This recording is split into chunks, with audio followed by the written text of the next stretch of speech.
Welcome back to our channel. எல்லா போட்டித் தேர்வுகளுக்கான கரண்ட் அஃபேர்ஸ் தான் பார்க்க போகிறோம். பயிற்சி வினா விடைகள் டிஎன்பிஎஸ்சி, ஆர்ஆர்பி எல்லாத்துக்குமே எஸ்எஸ்சிக்கலாம் போட்டித் தேர்வு மாணவர்கள் பயன்பெறும் வகையில் பயிற்சி வினாக்கள் கொடுத்துருக்காங்க. யுனெஸ்கோ அமைப்பின் கலாச்சார பாரம்பரிய பட்டியலில் புதிதாக எந்த பண்டிகை இணைந்தது அப்படின்னா தீபாவளி பண்டிகை. பிரதான் மந்திரி விஜிக் பாரத் ரோஷ்கர் யோஜனா திட்டம் தொடங்கப்பட்ட ஆண்டு 2025. சரியான வாக்கியங்களை தெரிவு செய்க.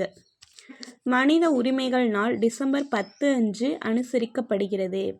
மனித உரிமைகள் பற்றிய உலகளாவிய பேரறிக்கையில் 40 உறுப்புகள் உள்ளன.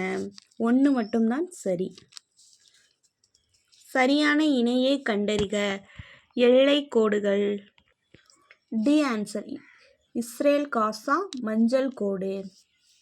இந்தியாவில் முதலாக உள்நாட்டிலேயே உருவாக்கப்பட்ட மனித ஆழ்கடல் நீர்மூழ்கி கப்பலின் பெயர் மத்சாயா. சரியான வாக்கியங்களை தெரிவு செய்க. பாகிஸ்தான் ஆப்கானிஸ்தான் மீது தாக்குதல் நடத்தியது. கம்போடியா தாய்லாந்து மீது போர் தொடுத்துள்ளது. 1 மற்றும் 2மே சரி. C answer. 2024-25 நிதியாண்டில் தமிழ்நாட்டின் பொருளாதார வளர்ச்சி விகிதம் எவ்வளவு? 9.69%. இவரது நினைவு நாள் மகா பரிநிர்வன் திவாஸ் என்று குறிப்பிடப்படுகிறது. Doctor BR Ambedkar. பொருந்தாத இணையை கண்டறிக. மேம்பாலத்தின் பெயர்கள். பி ஆன்சர் மதுரை அண்ணாநகர் உயர்நிலை மேம்பாலம் கண்ணகி. 2026 ஆசிய பசிபிக் பொருளாதார ஒத்துழைப்பு உச்சி மாநாடு எங்கு நடைபெற உள்ளது? சீனா. இதெல்லாம் கேட்க வாய்ப்பு இருக்கு. இதெல்லாம் கரண்ட் அஃபேர்ஸ். பொறுத்துக. மகளிர் உரிமை தொகை திட்டம் செப்டம்பர் 15, 2023. புதுமை பெண் திட்டம் செப்டம்பர் 2, 2002. தமிழ் புதல்வன் திட்டம் செப்டம்பர் 15, 2022. காலை உணவு திட்டம் ஆகஸ்ட் 9, 2024. இதுக்கு ஆன்சர் 1, 2, 4, 3. அதாவது ஆன்சர் என்னன்னா மகளிர் உரிமை தொகை திட்டத்துக்கு செப்டம்பர் 15, 2023.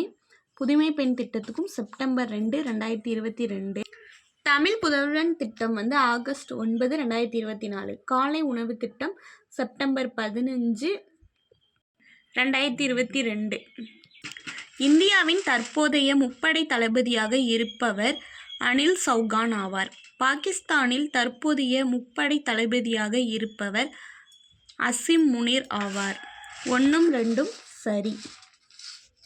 2025 ஃபார்முலா 1 கார் பந்தயத்தில் சாம்பியன் பட்டத்தை வென்றவர் லாண்டோ நோரிஸ்.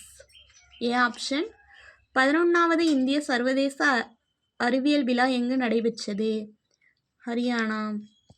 உலகக்கோப்பை ஸ்குவாஷ் போட்டி இந்தியாவில் எங்கு நடைபெற்றது? தமிழ்நாட்டில் நடந்திருக்கு. மலேசியாவை தொடர்ந்து 16 வயதுக்குட்பட்டவர்கள் சமூக ஊடகங்களை பயன்படுத்த தடை விதித்துள்ள நாடு? ஆஸ்திரேலியா. உலக விலங்கு நல விருது பெற்றவர் ஆனந்த் அம்பானி ஆவார். ஐக்கிய நாடுகளின் சபை சாம்பியன் ஆஃப் தி எர்த் விருதை பெற்றவர் சுப்ரியா சாகு. 1ம் 2ம் சரி. உலகில் அரிசி உற்பத்தியில் எந்த நாடு முதலிடத்திலும் உள்ளது? சீனா. ஸ்கிரப் டைபஸ் நோய் எதன் மூலம் பரவுகிறது? பாக்டீரியா. இந்தியாவிலேயே மிகப்பெரிய புற்றுநோய் மருத்துவமனை தமிழ்நாட்டில் எங்கு அமைய உள்ளது? காஞ்சிபுரம். இந்த வீடியோ உங்களுக்கு பிடிச்சிருந்தா லைக் பண்ணுங்கள், ஷேர் பண்ணுங்கள், கமெண்ட் பண்ணுங்கள், மறக்காமல் சப்ஸ்கிரைப் பண்ணுங்கள்.